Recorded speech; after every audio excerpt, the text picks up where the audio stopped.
Hello friends, welcome back to my channel. কেমন আছো তোমরা সবাই? আশা করছি সবাই খুব ভালো আছো আর আমি অনেক ভালো আছি।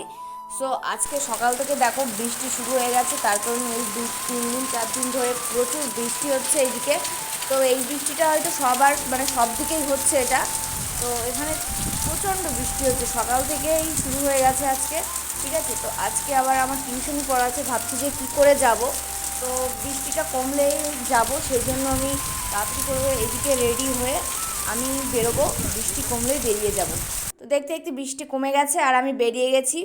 দেখতে পাচ্ছ ট্রেনে এইদিকে একটু ভিড় ছিল সামান্য, আর এইদিকে দেখো অনেকটা জল জমে গেছে। আমি যখন বেরিয়েছিলাম তখন একটু বৃষ্টিটা কম ছিল আর কি, পড়ছিল না।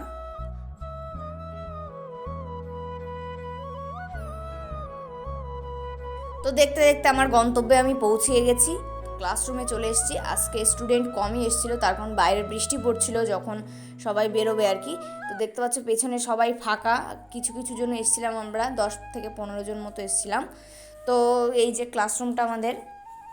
তারপর ক্লাস শেষ হয়ে যাওয়ার পর আমি বাড়ি ফিরছিলাম, আর দেখো ট্রেন পুরো ফাঁকাই ছিল, সবাই বসেছিল এইদিকে, আমিও সিট পেয়ে গেছিলাম।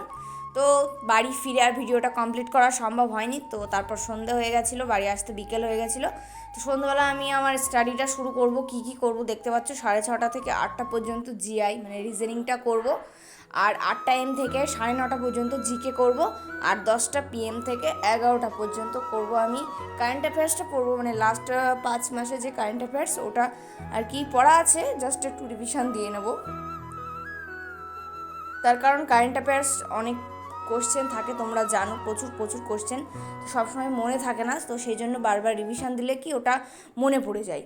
তো এই যে দেখতে পাচ্ছ প্রথমে আমি রিজনিংটা করতে শুরু করে দিয়েছি। আর একটা কথা, সবাই তোমরা অনেকে কমেন্ট করে জানিয়েছো যে আমি জিকে কোন বইটা থেকে পড়ি।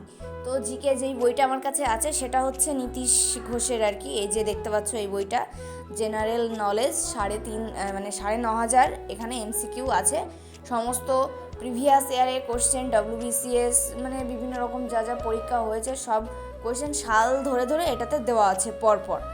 তো ইতিহাস, ভূগোল, ইকোনমিক্স, রাষ্ট্রবিজ্ঞান, তারপরে আছে স্ট্যাটিস্টিক্স, জিকে, সবগুলো আলাদা আলাদাভাবে দেওয়া আছে। তো এইটার জন্য আমি এইটা পড়ি, এই জিকের জন্য আমি এই নীতিশ ঘোষের এটাই পড়ি। অনেকে কমেন্ট করে জানতে চাইছিলে যে দিদি কোন বই পড়ো তুমি, তো এইটাই পড়ি। আর যেটা আছে আমার যে টেলিগ্রাম গ্রুপটা আছে WP জব একাডেমিতে, ওটাতে আমি কিন্তু বেশ কিছু কোশ্চেন PDF ফ্রিতে বা মক টেস্ট ওগুলো কিন্তু আমি শেয়ার করছি, তোমাদের অনেক কাজে লাগবে যারা WP KP প্রিপারেশান নিচ্ছ। তো সেই জন্য বলবো ভিডিওটা যারা দেখছো, যারা জয়েন্ট হয়ে গেছো তারা তো খুবই ভালো, আর যারা এখনও জয়েন্ট হওনি অবশ্যই যাও, এখানে স্ক্রিনে দেখতে পাচ্ছ WP জব একাডেমি, আর ডেসক্রিপশানে আমি লিঙ্ক দিয়ে দিচ্ছি, ওখান থেকে গিয়ে অবশ্যই টেলিগ্রাম জয়েন্ট হয়ে যাও। আর একটা কথা তোমাদের না বললেই নয়, এটা অনেকে কমেন্ট করেছে, যে সবাই কমেন্ট করে বলছে যে তুমি দিদি তুমি এরকম ছোট কেন, বা ছোট বলতে 18 বছর হয়েছে কিনা অনেকে জিজ্ঞাসা করছিল। তারপরে অনেকে জিজ্ঞাসা করেছে যে আমি পুলিশ হয়ে কি করব, আমি নাকি একটুখানি। তো তাদেরকে বলবো ক্যামেরায় আমার কেমন লাগে বা দেখতে কেমন লাগে ভিডিওতে সেটা আমি জানি না। তো আমি বলবো এখন আমার 2nd ইয়ার চলছে, 3rd ইয়ার সামনে দেবো। তো অবশ্যই আমার এজটা কত তোমরা বুঝতে পারছো, ঠিক আছে? তো আর কেউ এরকম কমেন্ট করো না আর কি। আজকের ভিডিওটা এই পর্যন্ত রাখছি, ভালো লাগলো অবশ্যই like, comment, share and subscribe করে পাশে থাকা বেল আইকন বাটনটি অল করো। তো চলো।